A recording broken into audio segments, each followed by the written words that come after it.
দিল্লিতে ক্ষমতাচ্যুত সাবেক প্রধানমন্ত্রী শেখ হাসিনার সংবাদের বক্তব্যে পররাষ্ট্র মন্ত্রণালয়ের প্রকাশিত বিবৃতির সঙ্গে তথ্য ও সম্প্রচার মন্ত্রণালয় একমত পোষণ করেছেন।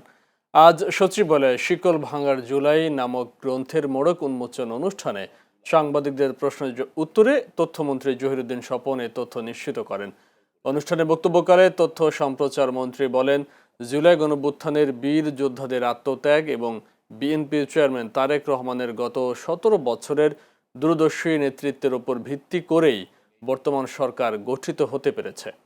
এ সময় তিনি আরও জানান, জুলাই গণঅভ্যুত্থানকে কেন্দ্র করে একটি বিশেষ তথ্যচিত্র নির্মাণ করা হচ্ছে।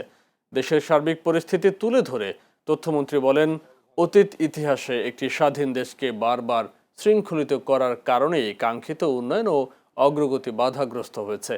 ভবিষ্যতে আর যেন কেউ দেশকে শিকলে বাঁধতে না পারে, সে লক্ষ্যে বর্তমান সরকার প্রয়োজনীয় সব পদক্ষেপ গ্রহণ করবে।